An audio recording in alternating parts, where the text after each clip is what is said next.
Vendeur Amazon FBA, attention, Amazon vient de modifier ses règles de dédommagement et si vous ne vous adaptez pas, vous risquez de laisser de l'argent sur la table. Savez-vous combien de temps vous avez pour réclamer un remboursement en cas de perte ou de dommage? Avez-vous déjà vu une de vos réclamations refusée sans explication? Et si demain, Amazon refusait de vous rembourser un produit perdu ou endommagé, seriez-vous prêt? Ces nouvelles règles vont impacter tous les vendeurs FBA et si vous ne les maîtrisez pas, chaque jour qui passe pourrait vous coûter de l'argent. Mais ne vous inquiétez pas, dans cette vidéo, je vais vous expliquer pourquoi Amazon a mis en place ces nouvelles règles et ce que ça signifie pour vous. Quels sont les délais de réclamation à respecter pour ne plus perdre un centime? Comment optimiser vos demandes de remboursement pour qu'elles soient acceptées à coup sûr et les 3 changements majeurs à venir en mars 2025 et comment vous y préparer dès maintenant. Avant de commencer cette vidéo, je me présente, je suis Julien, cofondateur des experts Julco, une agence spécialisée dans l'accompagnement des vendeurs Amazon et notre mission, c'est de vous aider à booster vos ventes, optimiser vos marges et vous éviter les erreurs coûteuses sur Amazon FBA. D'ailleurs, pour vous aider, j'ai préparé un e-book gratuit avec toutes les stratégies pour se lancer et réussir sur Amazon. Vous pouvez le télécharger gratuitement juste en dessous en description de cette vidéo. En tout cas, ne laissez pas Amazon dicter vos pertes, maîtrisez ces nouvelles règles dès maintenant. Allez, c'est parti.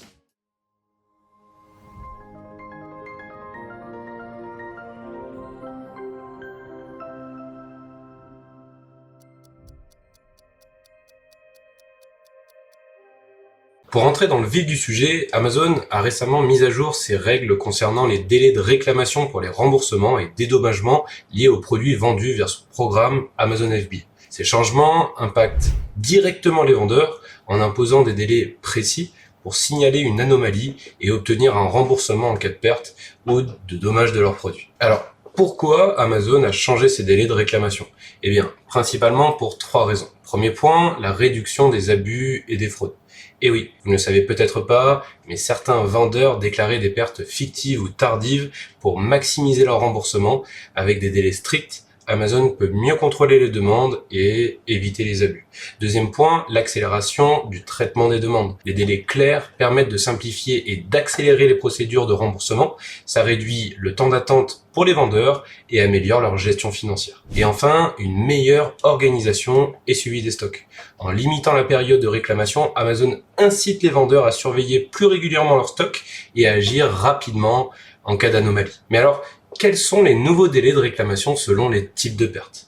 Bien sûr, ça dépend de différentes situations. Pour les produits perdus ou endommagés dans les entrepôts Amazon, vous avez un délai de 60 jours. En effet, lorsque vous expédiez vos produits à Amazon pour qu'ils soient stockés et expédiés au client final, il peut arriver qu'un colis soit endommagé ou qu'une partie de votre stock disparaisse dans l'un des entrepôts d'Amazon. Désormais, vous avez 60 jours maximum pour signaler une perte et demander un remboursement. Concernant les retours clients FBA, vous allez avoir un délai de réclamation entre 45 et 105 jours. Par exemple, si un client retourne un produit qu'il a acheté via Amazon FBA, vous devez attendre un certain temps avant de pouvoir déposer une réclamation. Vous allez donc pouvoir ouvrir une demande de remboursement entre le 45e et le 105e jour suivant la date du retour. Ça laisse le temps à Amazon de traiter le retour et de décider si un remboursement est nécessaire. Concernant les produits perdus en transit, donc pendant le transport entre vous et Amazon ou entre les centres Amazon directement, vous avez un délai entre 15 et 75 jours.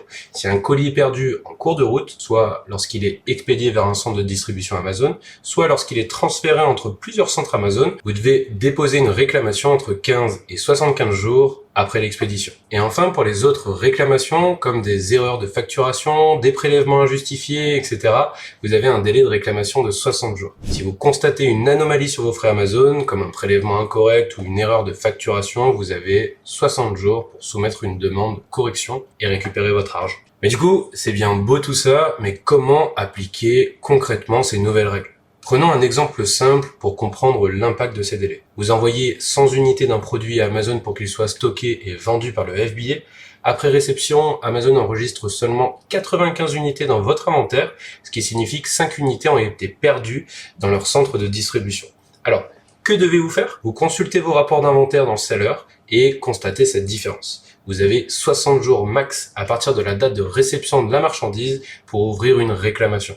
Et si vous ne faites pas cette réclamation dans les délais, vous perdez définitivement votre droit à un remboursement. Attention, passé ce délai, il sera impossible pour vous de récupérer votre argent, même si la perte est avérée. Donc, 2 points que vous devez retenir. 1. Surveillez régulièrement votre inventaire pour repérer les anomalies et pensez à respecter à la lettre les nouveaux délais de réclamation pour éviter de perdre de l'argent. En appliquant ces bonnes pratiques, vous pourrez maximiser vos remboursements et éviter de subir des pertes financières inutiles sur Amazon FBA. Mais du coup, quels sont les avantages de cette mise à jour? Car les nouvelles règles de dédommagement mises en place par Amazon peuvent sembler contraignantes à première vue, mais elles offrent également plusieurs avantages stratégiques pour les vendeurs Amazon FBA. Et en appliquant correctement ces changements, vous pourrez optimiser votre gestion des stocks, accélérer vos remboursements et donc améliorer votre trésorerie. Alors, qu'est-ce que vous gagnez concrètement avec ces nouvelles règles? Avant cette mise à jour, les délais de réclamation n'étaient pas toujours bien définis, ce qui pouvait entraîner des confusions et des erreurs. Avec ces nouvelles règles, chaque type de perte ou d'anomalie dispose désormais d'un délai spécifique. Exemple, 60 jours pour les produits perdus en centre de distribution, 45 à 105 jours pour les retours clients. Et du coup, pourquoi c'est bénéfique? Vous avez un cadre précis qui vous permet d'organiser vos réclamations efficacement. Vous pouvez programmer des vérifications régulières de votre stock en fonction des délais imposés et finir les mauvaises surprises de demandes refusées à cause d'une soumission trop tardive. Grâce aux nouveaux délais de traitement des réclamations, vous aurez une meilleure visibilité sur les pertes, les retours et les remboursements potentiels. Ça vous permet d'adapter vos prévisions de stock et d'optimiser vos commandes auprès de vos fournisseurs. Alors, quels sont les avantages? Moins de ruptures de stock imprévues dues à des pertes non détectées, un ajustement plus précis de vos réappros en fonction des retours clients et des anomalies d'inventaire, et une réduction des coûts de stockage en évitant de commander trop d'unités inutilement. En fait, Amazon a en effet mis en place cette réforme pour accélérer le traitement des demandes et réduire le temps d'attente des vendeurs. Plutôt que d'attendre plusieurs mois avant de récupérer un remboursement, vous pouvez désormais obtenir une réponse plus rapide à condition de respecter les délais fixés. Ce que ça change pour vous, vous récupérez votre argent plus vite, ce qui réduit l'impact des pertes sur votre trésorerie. Vous pouvez réinvestir rapidement les sommes récupérées dans de nouveaux stocks ou du marketing. Et aussi, ça vous permettra d'avoir moins de stress et de frustration en attendant le traitement de vos réclamations. Car un des problèmes majeurs rencontrés par les vendeurs FBA était le taux élevé de refus des demandes de remboursement à cause d'erreurs administratives, de documents manquants ou de réclamations déposées trop tard. Avec ces nouveaux délais standardisés, vous avez une ligne directrice claire à suivre pour éviter ces désagréments. Mais du coup, comment ça peut vous aider? Eh bien, en respectant scrupuleusement les délais, vous réduisez les risques de litige avec Amazon, moins de temps perdu à faire des relances et à contester des décisions, et vous allez donc pouvoir vous concentrer pleinement sur la croissance de votre business, plutôt que sur la gestion des conflits avec le service client d'Amazon. Vous le savez sûrement, mais dans l'e-commerce, la gestion de la trésorerie est essentielle pour maintenir une activité rentable et en pleine croissance. Les nouveaux délais de remboursement permettent aux vendeurs de récupérer leur argent plus rapidement, ce qui réduit le besoin de mobiliser des fonds pour combler des pertes. Les bénéfices pour votre business sont que vous pouvez réinvestir immédiatement dans du stock ou de la publicité pour accélérer vos ventes, moins de dépenses aux prêts ou aux avances de fonds pour couvrir les pertes, et enfin, une gestion financière plus fluide et un meilleur contrôle sur votre rentabilité. Par exemple, prenons le cas de Nicolas, vendeur Amazon FBA spécialisé dans la niche des accessoires électroniques. La question qu'on se pose, c'est comment profite-t-il concrètement de ces nouvelles règles? Il vend un chargeur de téléphone et a enregistré 10 retours clients au cours du dernier trimestre. Avant la mise à jour, il n'était pas toujours certain du bon moment pour déposer une réclamation et perdait parfois ses droits à un remboursement.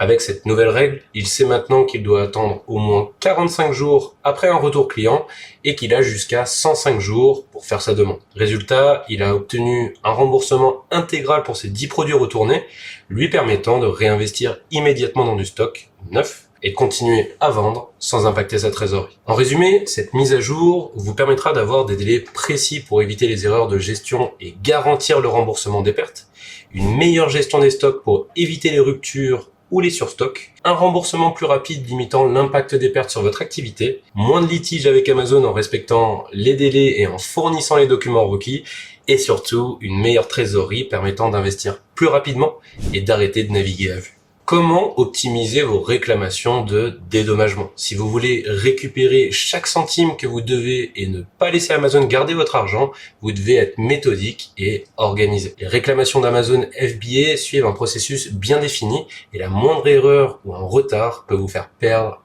un remboursement. Voici donc 6 étapes essentielles à suivre pour soumettre vos demandes efficacement et éviter les refus injustifiés. Première étape, surveillez vos stocks quotidiennement en consultant les rapports Amazon. Alors, pourquoi c'est important? Car Amazon gère des millions de produits et il arrive que des erreurs se glissent dans la gestion des stocks. Les produits peuvent être perdus, endommagés ou mal enregistrés. Et si vous ne vérifiez pas régulièrement, vous risquez de ne pas détecter une perte à temps, ce qui vous ferait dépasser le délai de réclamation. Alors, comment faire? Vous accédez à votre seller central et consultez les rapports d'inventaire pour vérifier les écarts. Ça vous permettra de comparer votre stock réel avec les quantités enregistrées par Amazon. Vous pouvez aussi mettre en place une alerte automatique pour détecter les pertes et les anomalies plus facilement avec des outils comme Helium 10 par exemple. Deuxième étape, il faut que vous respectiez les délais. Ne déposez pas votre réclamation trop tôt ni trop tard. Pourquoi? Car Amazon impose des délais précis pour chaque type de réclamation. On vient de le dire tout à l'heure, mais par exemple 60 jours pour les pertes en centre de distribution, 45 à 105 jours pour les retours clients. Si vous faites une réclamation trop tôt, elle peut être automatiquement rejetée, et à l'inverse, trop tard, c'est une perte définitive d'argent. Et du coup, comment s'assurer de respecter les délais? Vérifier les dates d'expédition et de retour des produits concernés, et programmer des appels pour suivre les échéances de chaque type de réclamation. Troisième étape, fournissez les bons documents. Pourquoi c'est important? Eh bien, comme vous vous en doutez, Amazon ne rembourse pas sur simple demande. Vous devez fournir des preuves pour justifier la perte ou l'erreur, et si votre dossier est incomplet, votre réclamation peut être immédiatement rejetée. Alors, quel document doit-on préparer? Une facture d'achat pour prouver que les produits ont bien été envoyés, une preuve d'expédition avec le tracking des colis en cas de perte en transit, une capture d'écran des rapports Amazon montrant l'anomalie du stock et une référence des commandes ou un retour client pour les réclamations liées au remboursement. Petite astuce, essayez de stocker ces documents dans un dossier bien organisé et tenez un registre avec les pièces jointes correspondantes afin de ne pas vous faire surprendre. Quatrième étape, ouvrez un cas. Donc passez par obtenir de l'aide pour soumettre votre demande rapidement. Mais vous allez vous demander pourquoi ça fait gagner du temps. En fait, Amazon reçoit des milliers de réclamations par jour et il est parfois difficile de contacter le bon service. Donc en utilisant la bonne méthode, vous pouvez accélérer le traitement de votre demande. Pour ça, c'est très simple. Vous allez dans obtenir de l'aide en haut à droite de votre seller central. Ensuite, problème lié à l'inventaire ou aux transactions. Sélectionnez demande de remboursement et suivez les instructions. Joignez tous les documents nécessaires dès le premier envoi pour éviter de vous faire renvoyer dans les cordes. Et si vous ne recevez pas de réponse sous 48 heures, relancez en répondant directement à l'email que vous venez d'envoyer. Ça ne sert à rien d'ouvrir un nouveau cas car c'est comme si vous repartez à zéro. Plus vous êtes réactif, plus vite votre dossier sera traité. Cinquième point, tenez un registre de vos réclamations. Notez chaque demande avec sa date et son statut. Pourquoi c'est indispensable? Car les réclamations Amazon peuvent prendre plusieurs jours, voire semaines à être traitées. Et si vous ne suivez pas vos demandes, vous risquez d'oublier une relance et de perdre votre remboursement. Alors, comment bien suivre vos réclamations? Pour ça, c'est très simple. Vous avez juste à créer un tableau de suivi, Excel, Google Sheet, etc. et noter pour chaque réclamation la date de soumission, le numéro de commande Amazon et la référence des produits concernés. Sixième point, soyez persévérant, ne lâchez rien. Certaines réclamations nécessitent plusieurs relances avant d'être validées. Alors pourquoi il faut se montrer résilient? Amazon peut refuser une réclamation pour plusieurs raisons. Un manque de documents justificatifs, un problème technique lors du dépôt de la demande ou une mauvaise interprétation de la demande par un agent.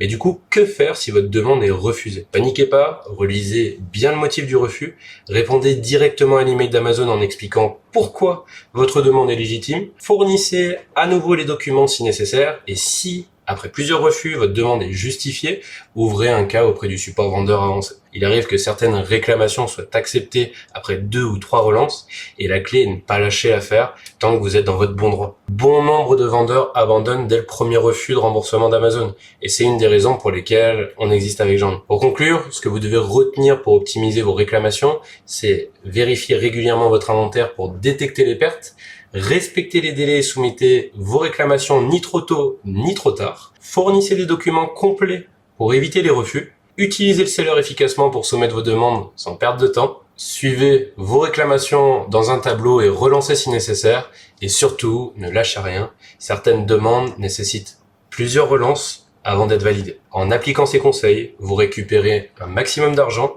et protégerez vos marges sur Amazon FBA. Alors, à partir du 10 mars 2025, Amazon a annoncé une mise à jour majeure de ses règles de dédommagement qui vont impacter directement les vendeurs utilisant Amazon FBA. En modifiant la manière dont les remboursements sont calculés en cas de perte ou de dommages produits. Et si vous vendez des articles à forte valeur ou si vous avez une marge élevée, ces nouvelles règles risquent d'avoir un impact sur votre rentabilité. Premier changement, le dédommagement sera basé sur le coût de fabrication et non plus sur le prix de vente. Actuellement, Amazon perd ou endommage un de vos produits avant qu'il ne soit vendu à un client, vous êtes remboursé sur la base du prix de vente moyen de ce produit. Mais à partir du 10 mars 2025, Amazon ne vous remboursera plus en fonction du prix de vente, mais en fonction de votre coût de fabrication.